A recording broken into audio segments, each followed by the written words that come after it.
Nah, sekarang kita lanjutkan lagi pembelajaran kita ya, Nak. Kali ini kita akan belajar PKN. Tetap semangat ya. Pembelajaran PKN kita pada hari ini tentang persatuan dan kesatuan. Ibu ada video, tolong disimak ya, Nak. Sekarang anak ibu buka halaman 29.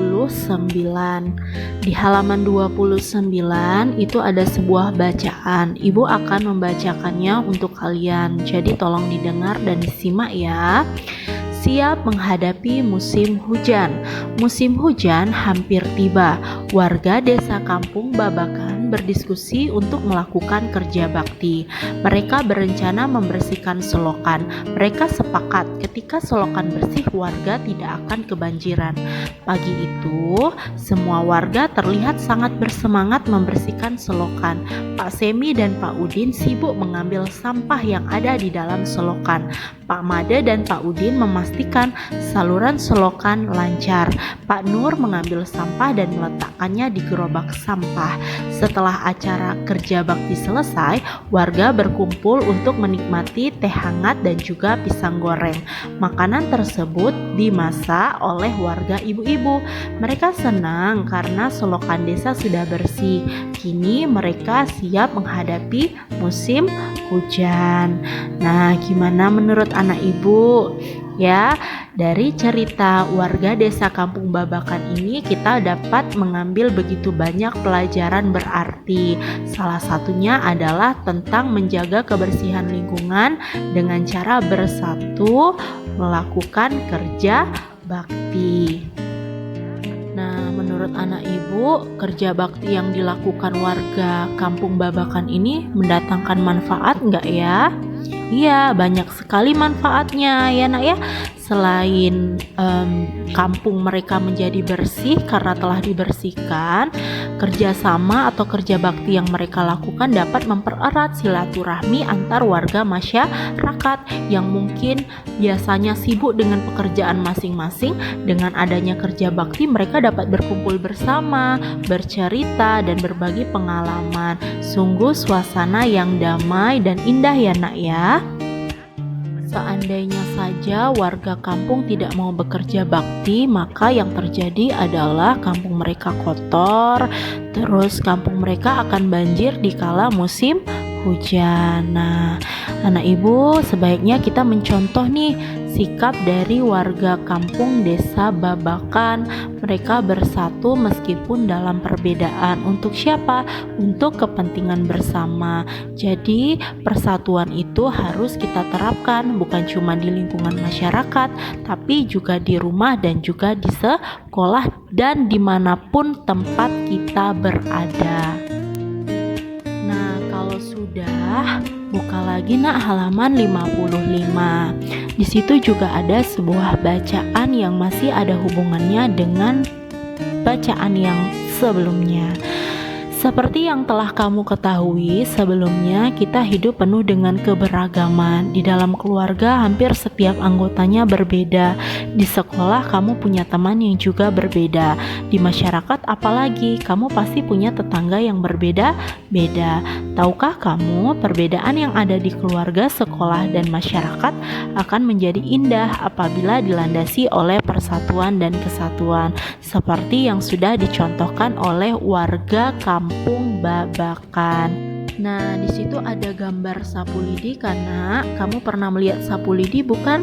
Pasti pernah. Sekarang ibu mau bertanya nih, seandainya ada satu batang lidi dan satu sapu lidi, mana yang akan kalian gunakan untuk menyapu?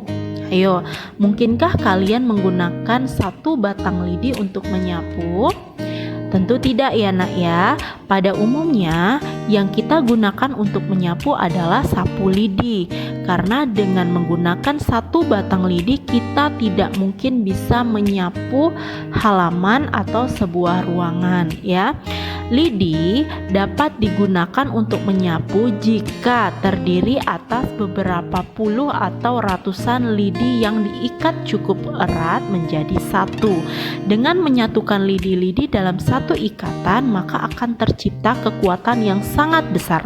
Jadi, persatuan dan kesatuan dapat kita artikan sebagai kumpulan bagian yang dipersatukan. Hal itu merupakan bukti pentingnya kekompakan dan mewujudkan persatuan. Dengan demikian, persatuan tidak mementingkan kepentingan diri sendiri atau kelompok, tetapi lebih mengutamakan kepentingan umum, seperti yang telah ditunjukkan warga masyarakat Desa Babakan tadi. Meskipun mereka berasal dari latar belakang yang berbeda, tetapi mereka bersatu padu ya. Alhasil mereka bisa mencapai tujuan mereka, yaitu menciptakan lingkungan yang bersih dan bebas dari banjir. Mereka tak lagi mementingkan kepentingan diri sendiri, tak lagi mementingkan kepentingan kelompok, tetapi mereka mementingkan kepentingan bersama meskipun dalam keberagaman. Ingat, keberagaman bukan cuma suku, bangsa ya, tapi kebiasaan, adat istiadat ya, usia, jenis kelamin dan lain sebagainya. Meskipun kita beragam, meskipun kita berbeda, tetapi untuk kepentingan bersama, untuk tujuan bersama kita harus kompak, harus bersatu padu ya. Kalau tidak, maka tidak akan tercipta atau tidak akan tercapailah tujuan kita dalam hidup. Nah, di sini ada beberapa sikap yang menunjukkan persatuan dan kesatuan di lingkungan sekolah. Yang pertama, bersikap saling menghormati dan menghargai antar warga sekolah. Menjenguk teman kelas kita yang sakit, dan kerja bakti membersihkan kelas bersama dengan teman-teman meskipun berbeda. Kalau ini adalah sikap persatuan dan kesatuan di masyarakat. Gotong royong membersihkan lingkungan bersama-sama, menaati peraturan yang berlaku di masyarakat, dan memberikan sumbangan kepada warga yang membutuhkan.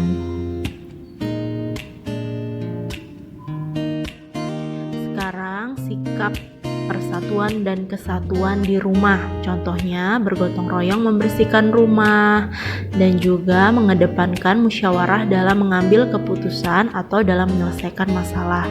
Sebenarnya masih banyak lagi nak ya sikap-sikap yang menunjukkan persatuan dan kesatuan, dan ibu harap kalian sudah menerapkannya dalam kehidupan sehari-hari.